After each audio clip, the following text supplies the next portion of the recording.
Welcome to the CCFR Radio Podcast, your source for news, updates, and stories from the CCFR.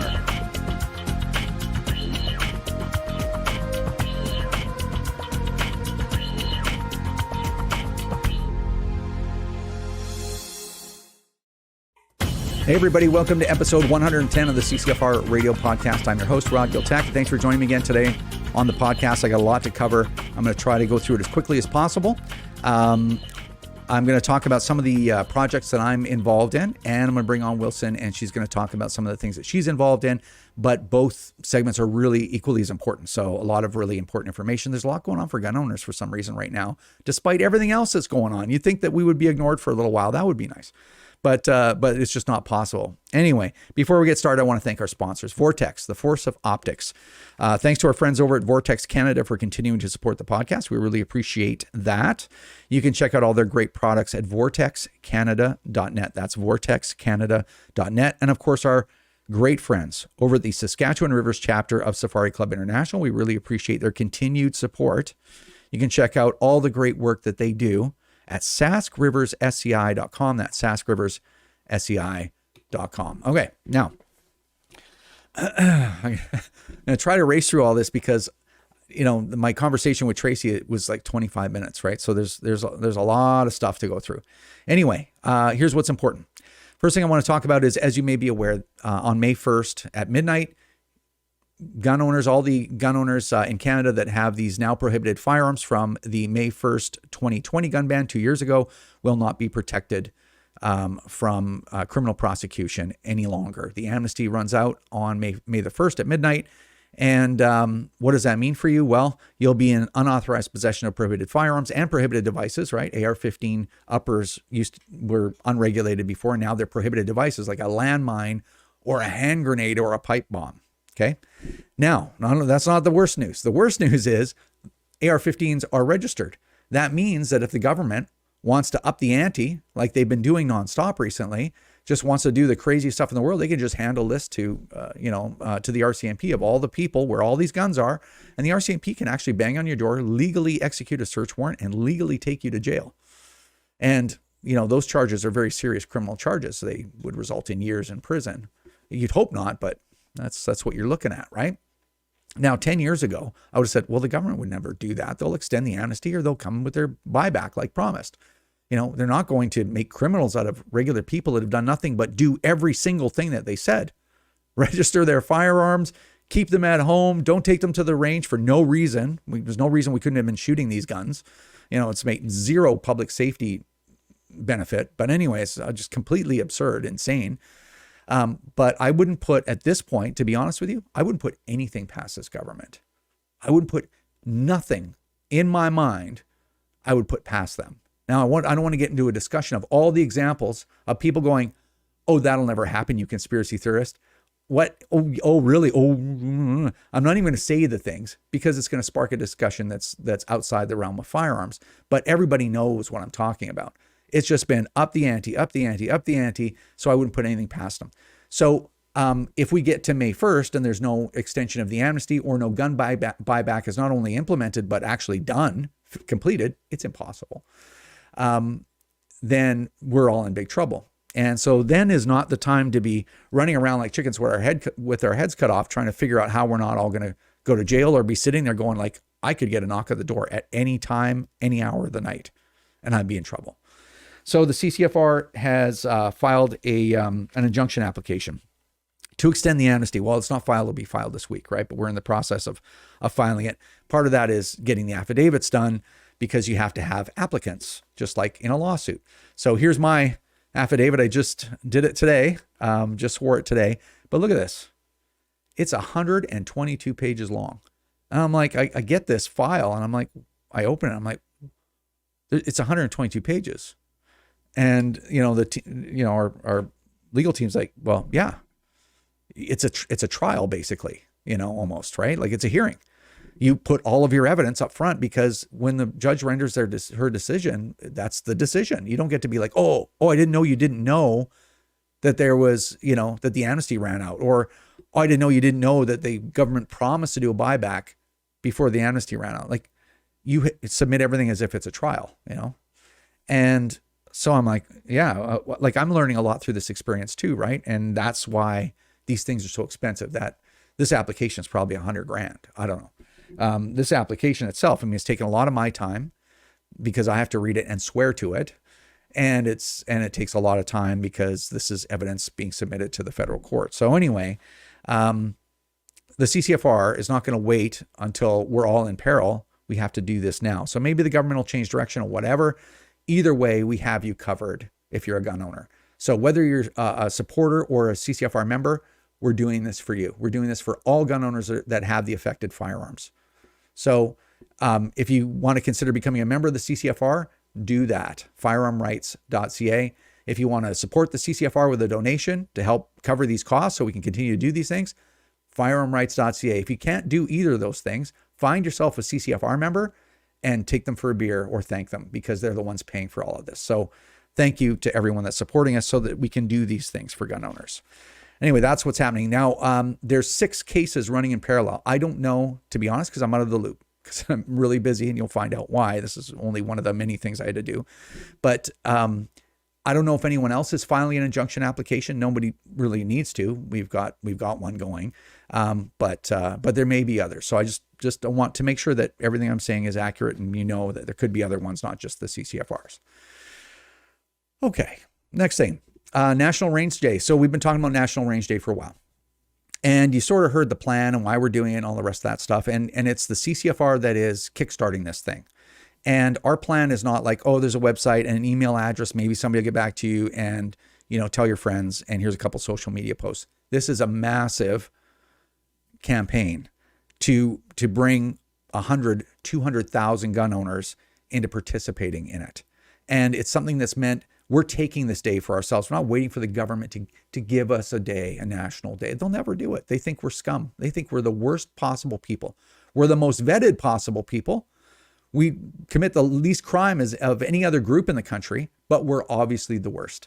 So they will never, ever do that, right? They don't want to promote us as good citizens and what we do is legitimate. Never. We have to take that day for ourselves. In order to do that, we need a killer plan. We need websites and deals with social media influencers and mainstream media advertising and press releases and web resources and outreach to every gun club in the country. There's somewhere around 1,100 of them. Outreach to every firearm organization and shooting organization like IPSC and IDPA and Steel Challenge and all these other ones and every firearm organization. I'm fully expecting every firearm organization to adopt this and push it as hard as they can to every member they have and to every person that they influence, because it's going to take all of us to make National Range Day so big it just can't be ignored. The government's like, oh, we can't. There's nothing we can do for anybody to ignore this. The media can't be like, well, I don't know what to do. Run a bad story about gun owners, trot out the anti-gunners and get them to make a statement on National Range. Like, there's nothing they can do as long as it's big as possible. So if you're sitting there after 2 years going like, what can I do? What can I do? I want to do something. Don't worry. Not only are we creating all the infrastructure for free use for everyone, but we like step-by-step guides. Are you an individual and want to do something? Here's a bunch of ideas, and here's a list of things to do to make that happen, and a list of the resources that we provided for you, right? So there'll be a role for every single gun owner in the country to play. We need 100, 200,000 gun owners to get involved in this. And the goal is, and nothing's branded CCFR, we don't own anything. We'll keep the website up. We'll pay those fees. We'll deal with all the infrastructure for it. And we'll pay for that again. And then when I say we, I mean the members of the CCFR. But the whole point is, when I'm long gone, the CCFR is gone, nobody will ever remember who started it. It'll just be a thing. It'll be a national day and it'll be huge. And I would almost prefer it that way, because who cares who started it as long as it happens.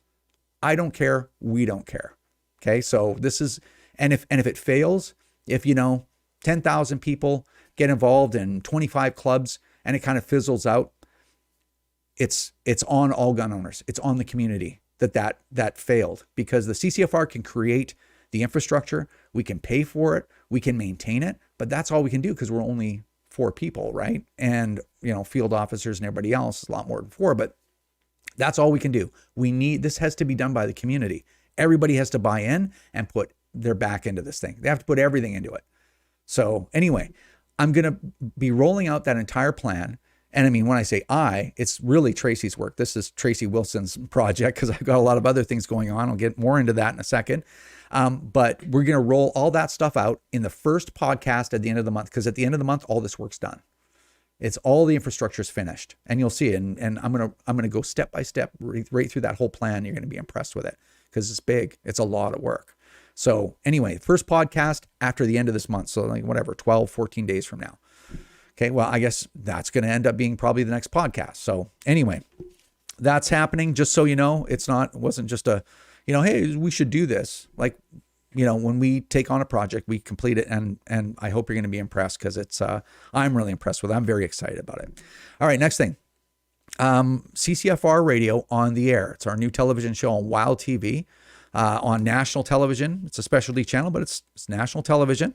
That's coming. The first episode should premiere, I think, the first or second week of March. I'm actively doing episodes right now. I've done 4 interviews.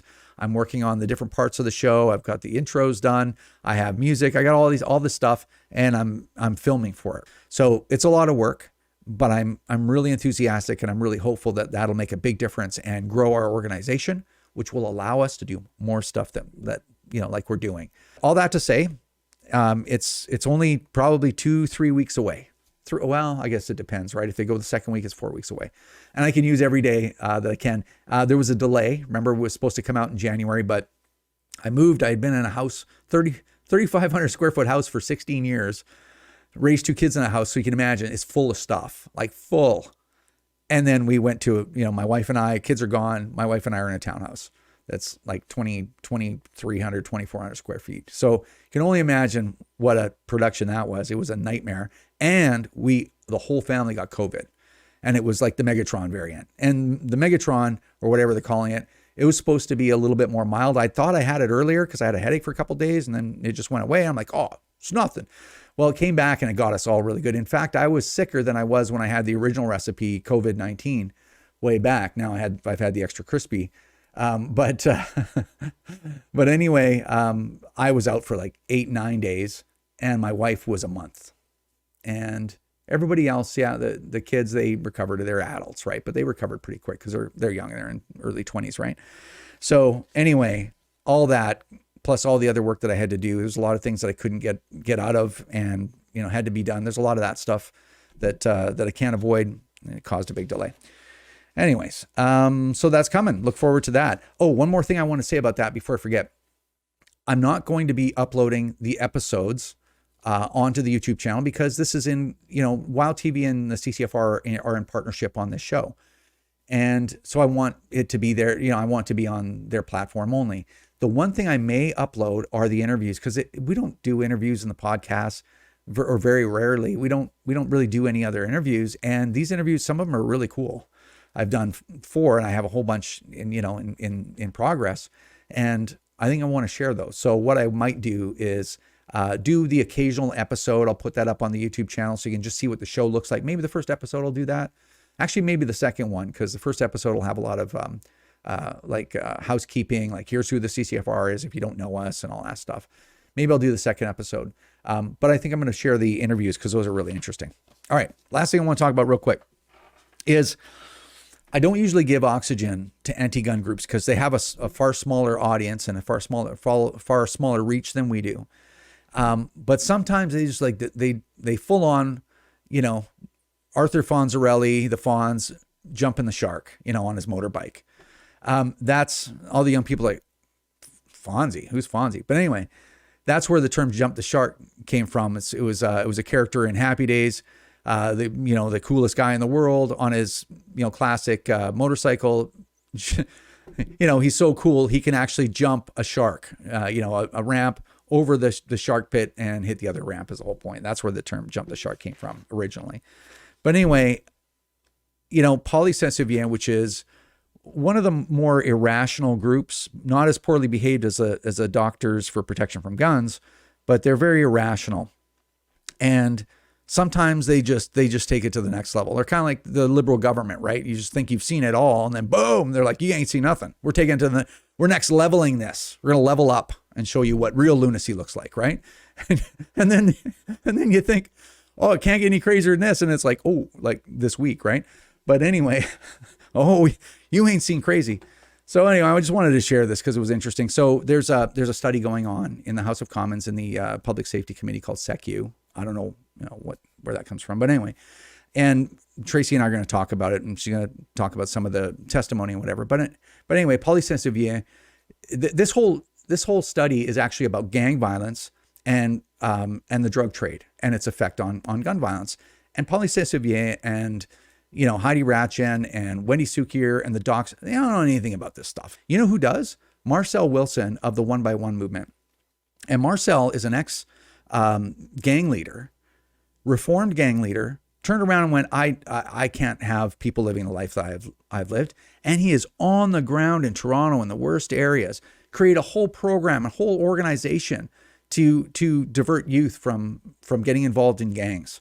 Like root cause stuff in the community, credible, everything. Okay, this guy is the real deal. Okay, he knows what's going on specifically in this study. He should be one of the key people in the entire study, because it's exactly what he's dealing with. Him and the cops, right? The top cops. So the top cops go, yeah, licensed gun owners have no part in this conversation. They're not a problem. All three of them, right? From a couple, I made a couple of videos. I still got a couple more to make, but I got to get at it. I've got a lot of things on my plate. And so they're like, yeah, it's a non-issue. And no, a gun ban would not change our situation at all. We're not asking for that. That's very damaging, right? To the narrative is crumbling. So the government comes out and the government starts running these ads, right? You guys have seen them. We're ripping our ears off about them.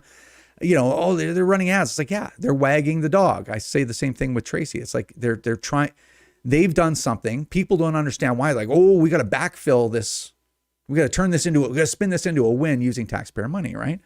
Well, here you got a guy, Marcel Wilson, actually saving lives. The work that he has done has undoubtedly saved lives. There's no way around it. If he's diverted youth out of dangerous gangs, he has saved lives. He has prevented bullets from flying in downtown Toronto. This guy has actually done it. Okay? So he, and by extension, he knows that gun bans are ridiculous. That's not what anybody needs, and it's a distraction. He hasn't received any funding. They got $1 billion for gun bans from only people like me and you. But they got nothing for Marcel Wilson actually doing the real work that's going to make a difference in urban violence, right? So anyway, he doesn't parrot the talking points of polysensitivia. Do they go, he's not going along with our rhetoric, but he's the real deal. He's the real guy. He knows what he's talking about. He's the real credible person in this room. We don't have any credibility in this conversation, really. So you know what? I'm just going to not say anything. It's damaging, yeah, but he's got his own experience and he's going to say what he's going to say. Do they do that? Check this out. They tweet. They try to discredit him. They try to discredit this guy. At 1x1 inks Marcel Wilson mirroring #gunlobby rhetoric. Like apparently I own Marcel Wilson now. I'm running him apparently. Saying gun control should always be synonymous with illegal gun crime and illegal gun trafficking, despite majority, 61%, blah, blah, blah, blah. Whatever this number is, it fluctuates every single year. You know what fluctuates that number? It's fluctuated by the amount of gang war that's happening. If a gang is in a war with another gang, they start shooting each other in public, no less. They kill each other off, and those people aren't around to shoot anybody, or they're in jail, right? So it's cyclical. And you see that when you look at the homicide rate in Canada. If there's gang wars, the homicide rate is high. If there's very little gang activity, the homicide rate is low. That's the way it works. So anyway, it's just so ridiculous. Of course, this is probably a true number. I haven't checked it out. Okay. But it's probably true. I'm going to give them the benefit of the doubt. Let me put it that way. And because I have no problem doing that. But it's very misleading because you're like, oh, 61% what, every year?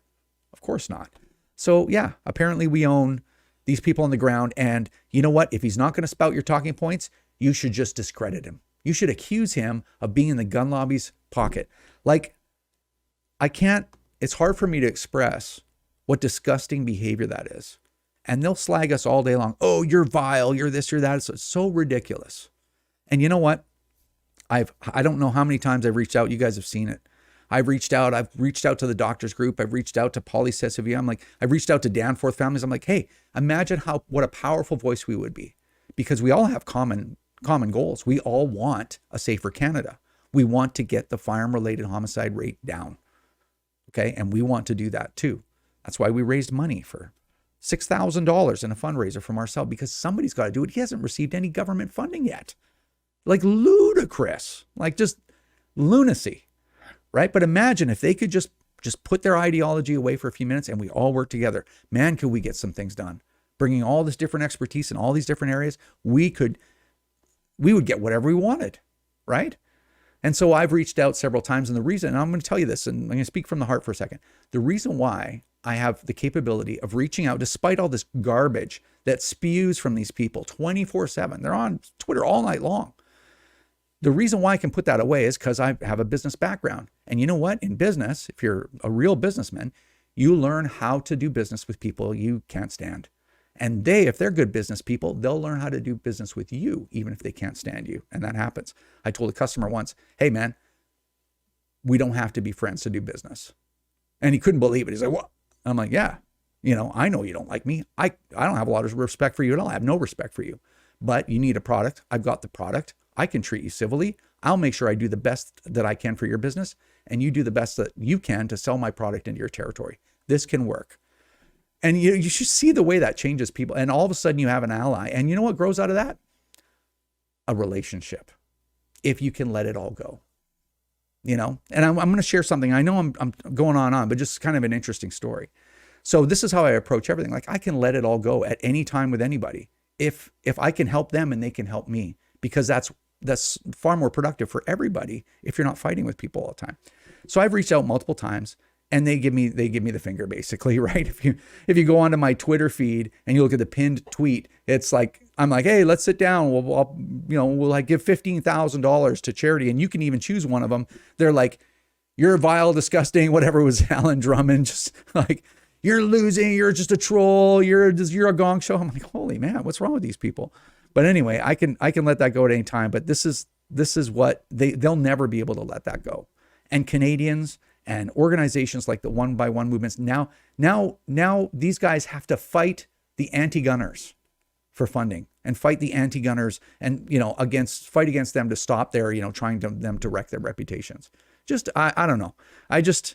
Every time I think they've hit a new low, and you know what? I don't even think they understand. And hey, look at the traction they're getting. You'd think you could read the room, right? Look at the traction. Let's have a look here. Where is that? Here. It's been up for 20 hours, 5 likes. Who's liking this, by the way? I guess we'll dox them, right? That's the big thing now, is doxing everybody. Here's your liking crew right here.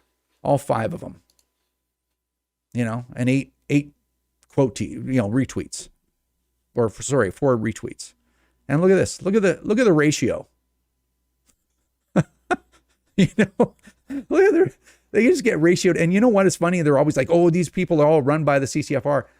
These people are not run by the CCFR. There's some people that are members that have CCFR logo on their profile. But I'm not running anything, man. I don't got time for that crap to go to Polly's tweet right now and go do that. Like, we've done a little bit of that stuff like a year ago or something. I think it was it was like 2 years ago or something when the gun ban happened. Where it's like, hey, we need everybody to let Canadians know this is not a good idea or whatever. But other than that, we don't do that. I very rarely ever ask anybody like, hey, go have a look at this, comment if you can. Just ridiculous. Everybody that disagrees with them is a troll. Anyway, I think it's just hilarious. Okay. Anyway, I've talked too long. I just wanted to share that with you, share a couple of anecdotes. It's just very interesting what we have to deal with on a daily basis. I'm going to bring Tracy Wilson on right now. All right, on Skype, we've got Ms. Wilson from the CCFR. Wilson! Hey, Rod. How you doing? Not bad. How are you? Oh, another day in paradise here in Ottawa. All right. Well, we've got a lot of stuff to go through, so let's get started. The Public Safety Committee, otherwise known as SECU, has been meeting for a study on firearm-related violence and gang violence, and specifically, I think. And you've been monitoring the whole thing. I've been monitoring it where I can and making some clips and whatnot, but you've been live tweeting during the meetings. And I've been storing all of this footage for future future use. So what's been going on with that? Well, it's funny. This isn't over a piece of legislation, which normally when the committee meets and hears from expert witnesses, you're debating an actual piece of legislation. This is just a study. It's called the Study on Gun Control, Illegal Arms Trafficking, and Increase in Gun Crimes Committed by Members of Street Gangs. That's the official name of the study. So they've been hearing from a really big variety of experts and advocates and government bodies and agencies. And they're at 8 meetings now. Number 6, which was on February 8th, was my favorite. I call it the Super Cop meeting. And they had Evan Bray, they had the TPS there, the Canadian Association for Chiefs of Police. This was a really pivotal part of the study because it's, the government has brought these people there to give their expert opinion as law enforcement and people who literally work and deal with crime every single day. And what would they like to see in order to reduce the violence? And of course, they echoed the same things that the community groups and the at-risk youth groups have been asking for. Investments in community, investments in intervention for youth, investments at the border, investments in law enforcement, investments in even trauma therapy. Like it couldn't have gone better. And there was so much good footage from that. And then, of course, we also had Kaylin Langman's been featured. Solomon Friedman's been on there. And then yesterday was a really good meeting because the first group, we had Evelyn Fox from the Communities for Zero Violence and Richard Martin from the Keep Six movement. And these are groups that work, and Marcel Wilson from One by One. And these are groups that work literally in the community. 4:00 in the morning, there's a shooting, and they're out there helping the families, dealing with the kids, sometimes intervening with kids, literally saving lives out there. And they echoed all those same sentiments. And of course, nobody so far has asked for a gun ban or any regulation for that matter on legal gun owners, except the second portion of yesterday's meeting, which was Polly Soussouvian and Wendy Sukier. And of course, they want a gun ban and mag bans and all kinds of bans. Bans. So it was interesting. People, well, that's what it is. That's the only thing they've got, right? Some people have asked me how was their intervention yesterday, and I said, well, it was kind of largely ineffective. I mean, I know I've heard their spiel over and over again, but it was the same skewed stats, the same lame comparisons to island countries, or, they were so long-winded, they actually ran out of time. And the committee chair literally cut their mic. So there was a lot of interruptions for motions on dealing with measures towards the protest. And so, yeah, they really didn't get a heck of a lot of time in front of the mic. So, yeah, well, a lot of good things have come out of this meeting. Yeah. And, I think specifically the top cops in a couple of meetings ago, Chief Bray and Acting Deputy Chief Demkew from Toronto, all 3 of them actually that were on were very reasonable. And they've said gun owners are legal gun owners are not the problem, flat out. And none of them asked for a ban. And in fact, they denounced a ban. And, I guess Paulie Soussouvian and Wendy Sukier are going to imply that they're working for us.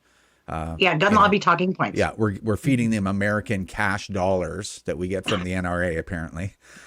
Just all kinds of ridiculous nonsense and lies. Which obviously we've come to expect from them, which is terrible. But I made a couple of videos, and they were a little bit on the cheeky side. I should have made them a little bit more serious, but I just wanted to get some of that footage out. And I said in the video, I thanked these guys, and the reason is, and I keep telling this to people when they're so surprised at how reasonable we actually are.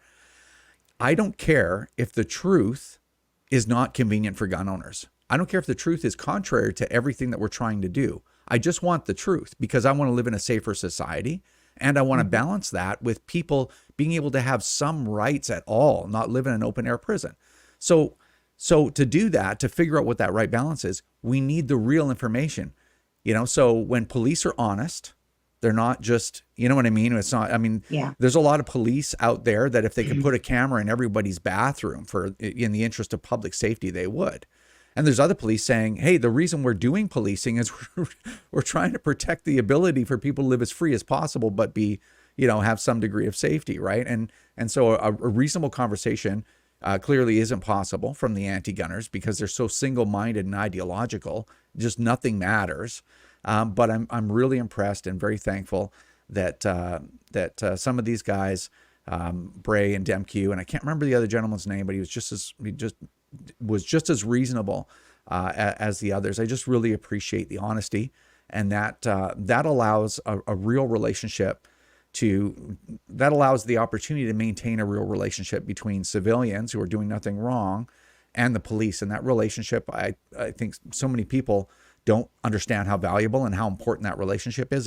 We have to have that relationship. It's not supposed to be adversarial. The whole system doesn't work if it's adversarial. So, anyway, I really appreciated their honesty.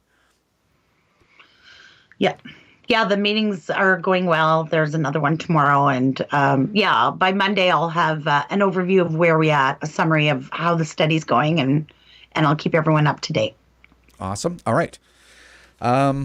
Next thing, government anti-gun ads. Everybody's heads blowing up. And people are messaging me. I know they're messaging you. Oh, yeah. Yeah. Yeah, the group's on fire with posts about it. And I get it. I'm sitting in the car with my grandson and I hear this anti-gun ad come on. And then later that night, we're watching a movie and there it is again. And it's on the morning in his TV shows. And yes, they are spending a fortune of our tax dollars on this propaganda. A lot of people are saying, well, what do we do? Can we complain because these videos are lies? And so first of all, these are paid advertisements. It's commercial space that the government has bought on these platforms to put their commercial out. Part of that process, and we know it well because we did it ourselves during the election, is you have to run your ad exactly what you're going to say, like the script for it. You have to run it through their legal team. So they have an entire legal department that breaks it down word by word, sentence by sentence. You can't say things that aren't sort of true. So anyways, long story short, go to canada.ca/firearms. And that is the website where the government is hosting their citations for what they say in this video. It is difficult to listen to, but, violent offenses involving guns are up 81% since 2009. That is true. Shootings have become more common. Also true. Many Canadians feel threatened in their own communities. That's true. That came from a poll. And then they go on to talk about how the government of Canada is taking actions to make Canadians safer by banning the assaulty-styled firearms, strengthening gun control laws, and targeting gang violence and illegal firearms trafficking. So did those things happen? Those things are all happening. Do they actually make Canadians safer? That's debatable. Number one, some of those things haven't actually happened yet, so you can't prove it anyway. It's not necessarily a legal question as much as it is an ideological question. But the things they say in that commercial, they can say it. So, I know some people are calling the radio stations and they're mad at them for playing it. It's not a message from the radio station. It's a message from your government, and you should be angry, but be angry with them. Now, people have asked, well, why don't we just run our own ads? Well, we spent $250,000 in 2 weeks before the election targeting ads on TV and radio, basically in Ottawa and the greater GTA.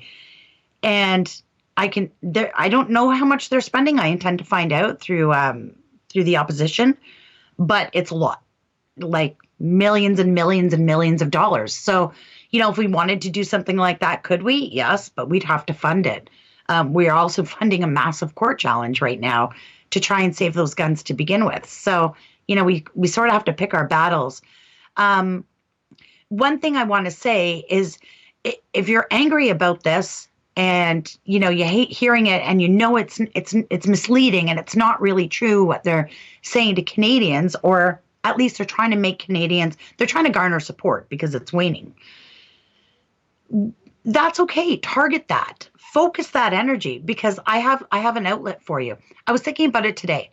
We've got 2.3 million licensed gun owners in this country, and Canada has about 37 million people in the country. So if every gun owner took 16 people to the range, that's everybody. That's everybody in Canada.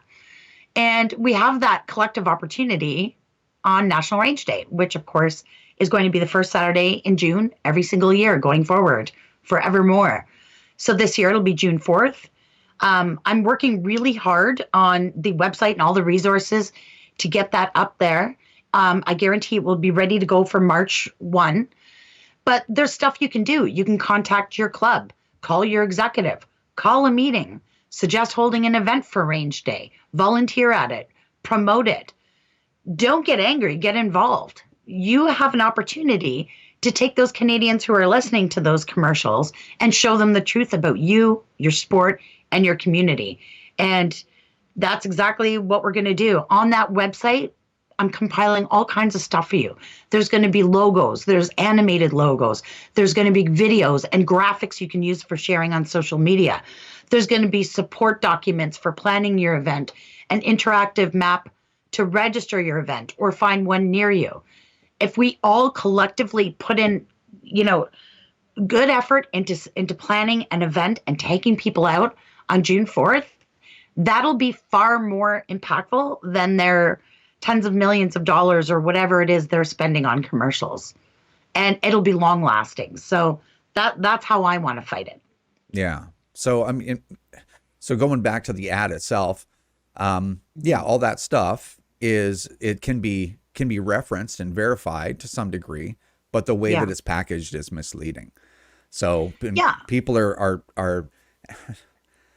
I appreciate people suggesting ideas, to us. But something that people love to do is like, oh, why not? Why aren't you doing this? And why aren't you doing that? It's like, well, think about that for a second. Cause I wrote down those, the things like that we've done like in the last year. We did that 64 full page ads across 17 newspapers. That wasn't too long ago. We accompanied that with ads on Spotify for people that don't have, the big package, the free, they're people they're listening for free, and on Google Music as well. We did the 66 billboards just before the election. We did television ads during the election. We distributed 250,000 brochures during the election period. Yeah, by hand. Like we've got a court case that is so monstrously expensive. I think I might talk in a little bit more detail, maybe in the next podcast about that.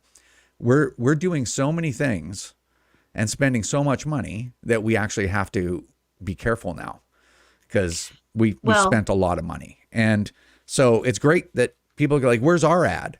So number one, like you said, you have to fund it. You have to have the money to do that. Number two, what is that message? That's what I was thinking. The gun owners in Canada want you to know your government's lying to you. Like that's not going to work. So the best thing we can do, just again, to prove your point, is we have to have, if they're spreading propaganda, which is what it is, they're using government money to wag the dog, right? They're taxpayer money. Yeah, taxpayer money to wag the dog, right? The dog's not wagging its tail. It's like, well, we need to grab the tail and wag the dog with this, hey, everybody, don't forget how unsafe you are and how we're going to save you. And it's like, well, your bill doesn't have anything to do with what you're talking about. But just to give you an idea, because we know what stuff like this costs.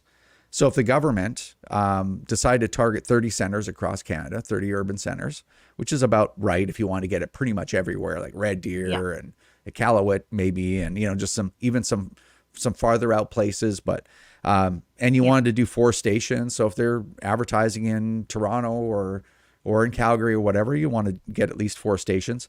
Those ad buys are about $30,000 each.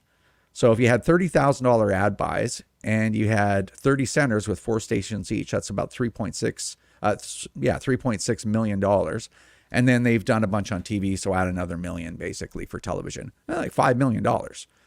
Yeah. Oh yeah. So like at least. Yeah. So we can't compete with that, is what I'm trying to say. No, we can't compete with that. And even if we could, even if we wanted to, do a whole bunch of fundraising and just blow it off, exactly what is that message?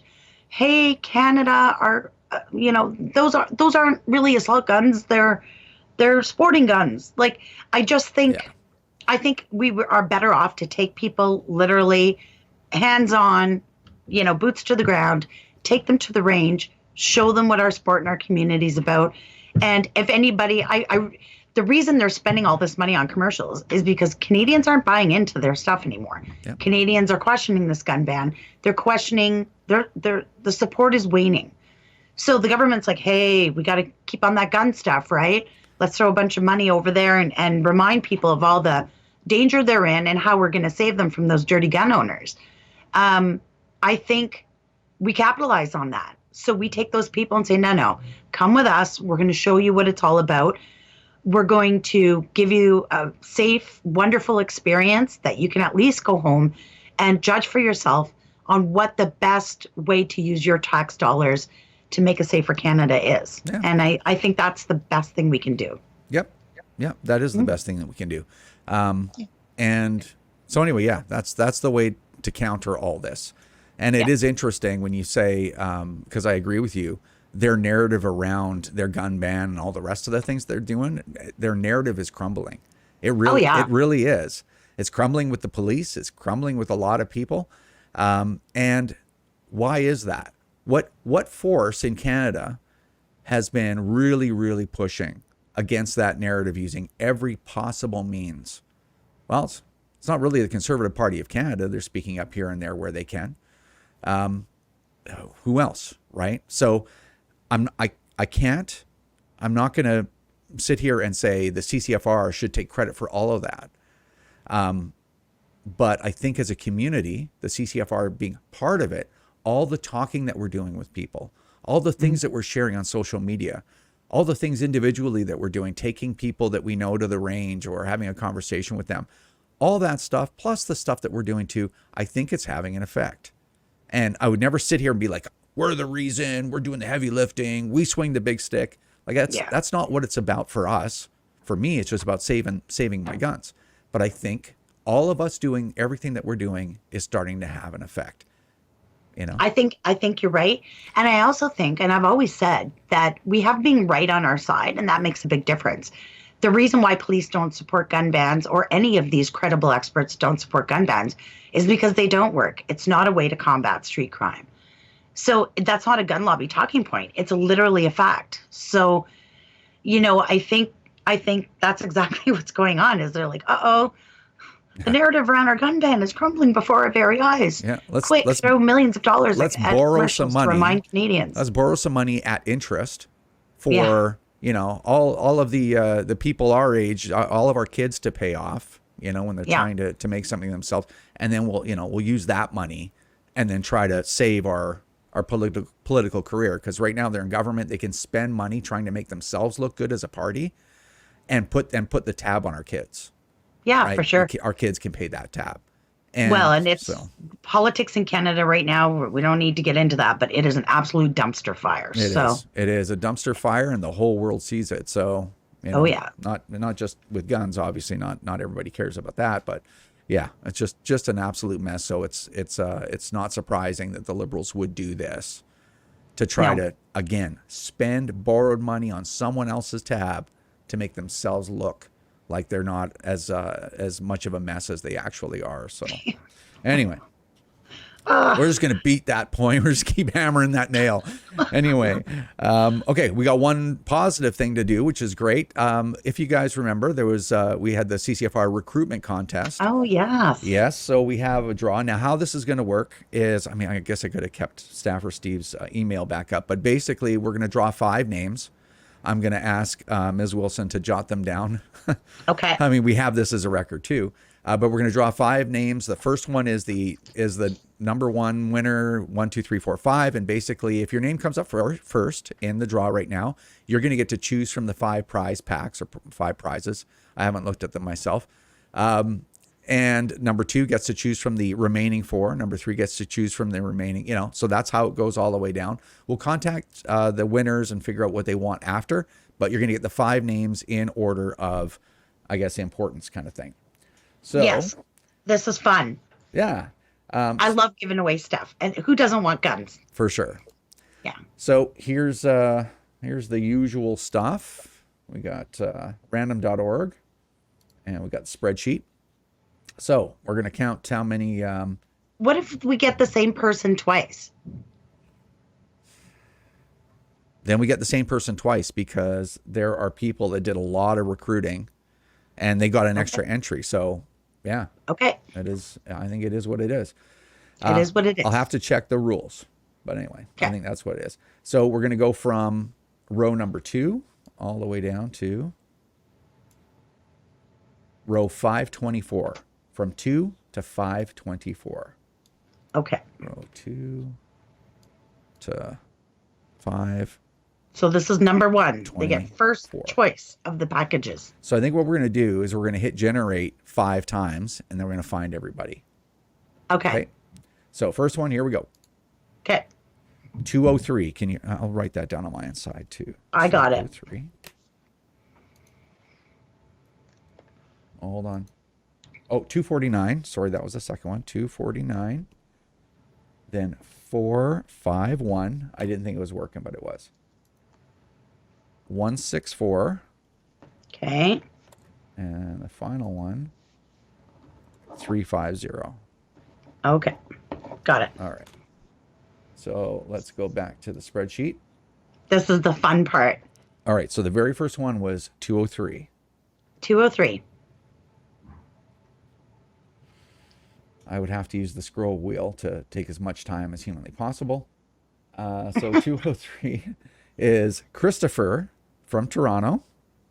Ooh, that's exciting. All right, Christopher, congratulations. You're the top prize winner. 249 is the next one. 249, yeah. 249 is Eric. I can see a little bit of his last name, but I'm thinking it's Taylor. But Eric Taylor from Thorold, Ontario. Okay, yeah. If I'm saying that right. Yep. 451. Come on, 451. There we go. Is Orton from Calgary, Alberta. Orton. Yeah. Okay. That's 450. That was 451, right? Yeah. 164. I'll use this to get back up there. 164 is Russell from Chester Basin, Nova Scotia. Okay. Russell. And 350 is your last one. is the last one.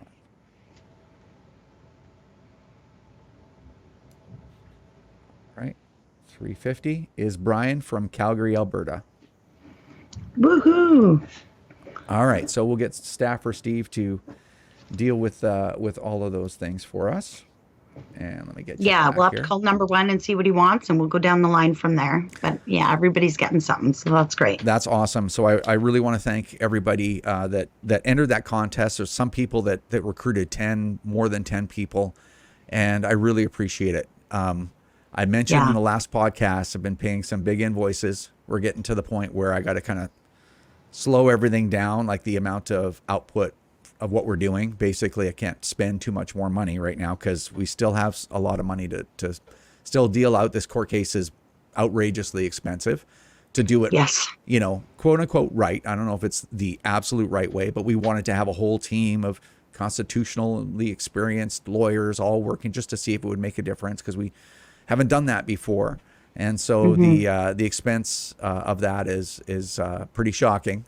I think I'm going to share that information with everybody here. Maybe in the next podcast, we'll see. I got to make sure everybody's on side, but I'm going to, I want to share that information because it's pretty crazy. I'm sure it's the most expensive firearm related case in Canadian history. But I'm hoping it'll make a difference. That's why we're doing it, But anyway, so all the support that we can get, I really appreciate. So thanks to everybody who entered that contest. Yeah, that was a lot of fun. It was an exciting contest with great prizes. And I guess I'll be helping Steve out. We'll get Steve to contact everybody, and then we'll build some packages and get them in the mail. Awesome. Good stuff. All right. It's been like 25 minutes. So thanks for all the updates, and we'll let you go. We'll see you soon. All right. We'll see you soon, Rod. Thanks. All right, everybody. That's going to do it for this episode of the CCFR Radio Podcast. I got a couple of important things to talk to you about real quick before I let you go. Number one, we did the draw for the recruitment contest, and a lot of people did a lot of work. And I have to tell you this, the top 3 people that did the most work and recruited the most people, none of them won. And that's really tough. And I want to mention them, okay, because it's really important. The number one recruiter was Frank from Qualicum Beach, British Columbia. Frank got 25 memberships in. Okay, so thank you very much, Frank, for doing that. I couldn't do any of this stuff without people like you, just doing some work and helping us grow the organization and helping us pay for more stuff, helping us launch more projects and complete them too, right? Completing them is another story. It's very difficult, but you've helped us do that, so thank you. Second place, Johanna or Joanna from Burlington, Ontario, or Joanna. It's I don't know what you'd prefer, but Joanna, thank you. You brought in 22 people by yourself.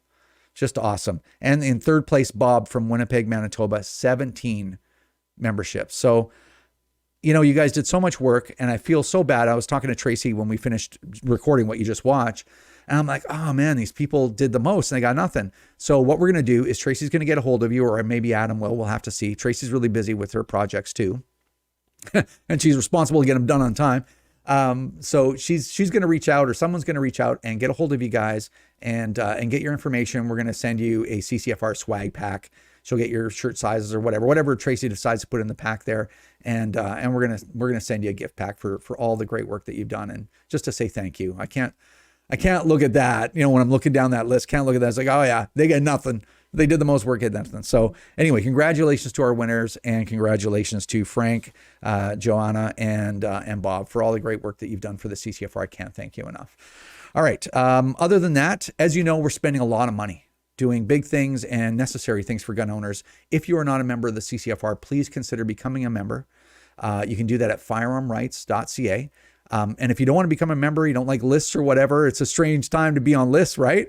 You might get doxxed, by somebody, but I think we have better security than any of these other companies. Hopefully, I don't know, time will tell. But if you don't want to be on a list or whatever, you're scared of that, feel free to donate to us. You can do that through various different payment processors.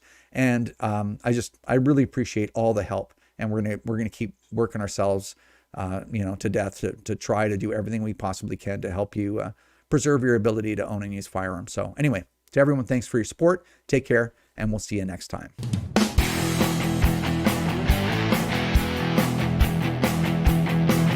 This is another episode of the CCFR Radio Podcast. Remember, if you don't stand up for your own ability to own and use firearms, who will? Join the CCFR or donate right now at www.firearmrights.ca.